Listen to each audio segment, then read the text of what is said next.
আচ্ছা, তো এখন কথা হচ্ছে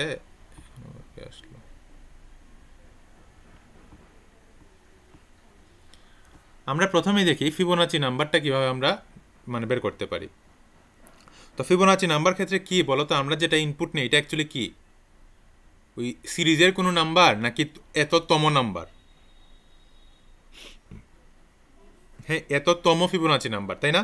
তাহলে আমি যে এনটা ইনপুট নেই এটা অ্যাকচুয়ালি সিরিয়ালের কোনো নাম্বার না, এটা হচ্ছে এততম ফিবোনাচি নাম্বার আমাকে বের করতে হবে।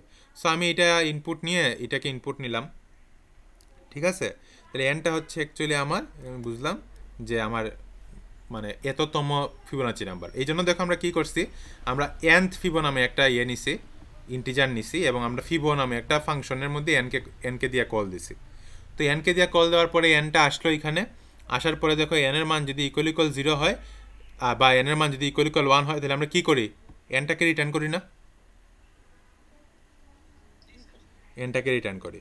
আর এটাকে এরপরে আমরা রিটার্ন করলে পরে এটা কোন জায়গায় আসবে, একটা আসবে এই জায়গায়, একটা আসবে এই জায়গায়। তো তোমাদের বইয়ে যেটা করছে, বইয়ের মতো যদি আমি করতে চাই, তো তুমি একটা জিনিস করতে পারো, তাহলে ফিব of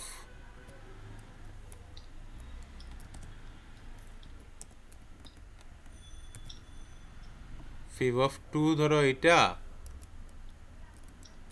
R integer fib of 1 ধরো এইটা, ঠিক আছে?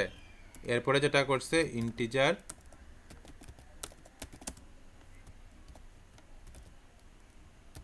fib সমান fib1 প্লাস,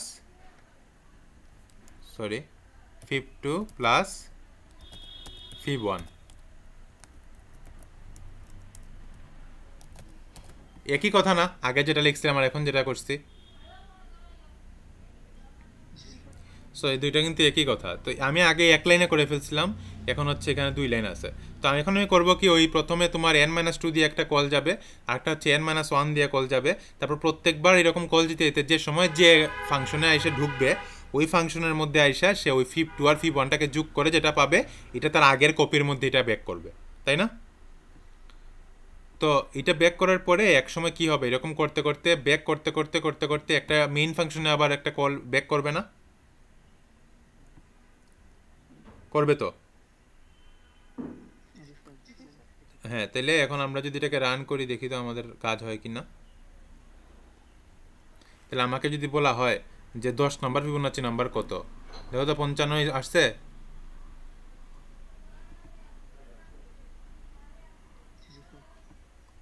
10 নম্বর ফিবোনাচি কিন্তু আসছে।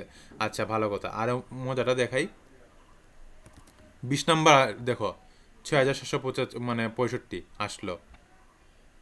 তারপরে দেখো, তারপরে হচ্ছে ধরো তুমি দিলা 30, 30 আসলো, 8,32,040।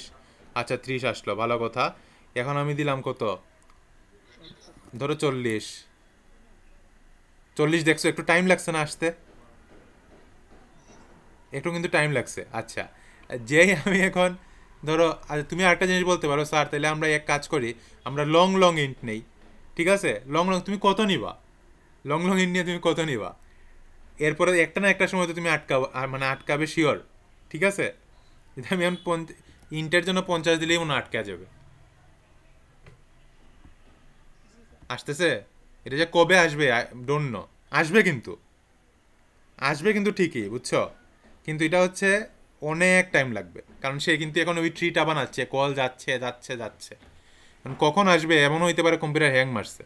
সো এই জিনিসটাই হচ্ছে ফ্যাক্ট, যে এইটা আসলে কোনো অপটিমাইজেশন মানে অপটিমাইজড ওয়ে না, এটা অপটিমাইজ করা যায়, ঠিক আছে? ওইটা এরে দিয়ে একটা এরের মধ্যে সেভ রেখে রেখে কাজটা করা যায় আর কি। ওটা ডাইনামিক প্রোগ্রামিং যে সময় করবো। হ্যাঁ, বলো। বিগ ইন্ট ইউজ করেও তুমি ফিবোনাচি নাম্বার বের করতে পারবা অ্যাকচুয়ালি, হ্যাঁ পারবা। স্ট্রিং দিয়ে দিয়ে তোমাকে আবার এটাকে কনভার্ট, একটু মানে লেংদি কোড হবে আর কি, ঠিক আছে? একটু লেংদি কোড হবে, বাট তুমি করতে পারবা, না করতে পারার কারণ নেই। কিন্তু কথা হচ্ছে এটাকে ডিপি দিয়ে করলে তুমি অনেক অনেক দূর পর্যন্ত করতে পারো, ঠিক আছে? ডিপি দিয়ে এটা তৈরি করা যায়। তো যাই হোক, এটা হচ্ছে আমাদের ফিবোনাচির কোড। তাহলে আশা করি বুঝাইতে পারছি, যে ট্রি এর কেসটা বুঝাইতে পারছি। আর একটা জিনিস যেটা এখন আমরা পড়বো, এটা হচ্ছে টাওয়ার্স অফ এনওয়ে। তো টাওয়ার্স অফ এনওয়ে তুমি দেখো আমরা কি করি, একটা টাওয়ারকে 4 ABC এরকম কল দিই না? 4 হচ্ছে আমার এন এর মান, এ হচ্ছে তোমার ইয়ের মান, কি বলে এটাকে, বিগিনিং, বি হচ্ছে অক্সিলারি, আর সি হচ্ছে তোমার কি ওই কি বলে এটাকে ওই এন্ডিং, হ্যাঁ লাস্টের প্যাকটা। তো এখন আমি করলাম কি, কল দেওয়ার পরেই দেখো এই কলটা এখানে আসলো, integer n, character beginning, character auxiliary, character end. এখন আমি করলাম কি, যদি এন ইকুয়াল টু 1 পাই তাহলে কী করবো, বিগিনিং থেকে এন্ড এই জিনিসটা প্রিন্ট করবো না, এবং রিটার্ন করে দিব না। আর নাহলে আমার কয়টা কল হবে, 3টা কল হবে, একটা হচ্ছে n-1 বিগিনিং এন্ডিং, আর অক্সিলারিটা হয়ে যাবে এখন এখানে এন্ডিং। আর আরেকটা হবে 1 দিয়ে, যেটা তারা ডাইরেক্ট এখানে প্রিন্ট দিয়ে দিছে। তো 1 দিলেও আমার কিন্তু সমস্যা নাই, কারণ কি বলো তো, 1টা কিন্তু কল হয়ে ওইখানের মধ্যে গিয়ে এটাই প্রিন্ট করবে, তাই না? সো তুমি কলটা দিয়ে লিখে রাখো, সমস্যা তো নাই। আরেকটা হচ্ছে n-1 ox beginning ending. So তুমি 3টেই কল দিলা, তাহলে এখানে একসময় গিয়ে ওই জিনিসটা বিগিনিং থেকে এন্ডিং প্রিন্ট হলো। তাহলে দেখি তো আমরা 4-এর জন্য আমরা কীরকম আনসারটা পাই, দেখো তো সব আসছে কিনা যেরকম বইয়ের মধ্যে ছিল।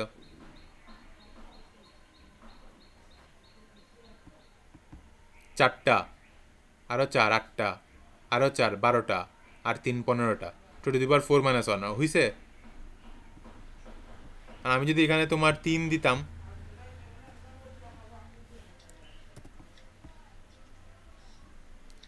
দেখো 3 দেই, দেখো 3-এর জন্য আমরা যেটা পড়ছিলাম ওই রকমই হয়েছে না, এ থেকে সি, এ থেকে বি, সি থেকে বি, এ থেকে সি, বি থেকে এ, বি থেকে সি, এ থেকে সি, ওই যেটা পড়ছিলাম।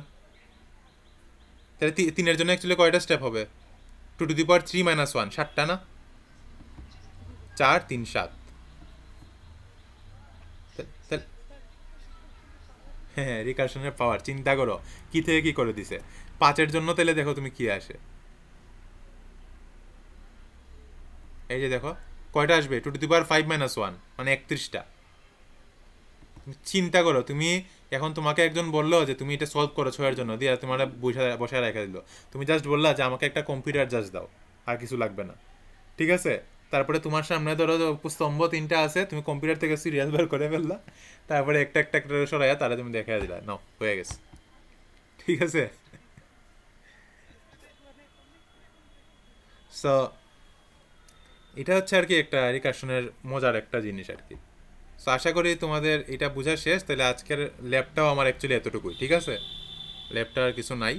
তো আমরা অ্যাকচুয়ালি এটা ক্লোজ করি।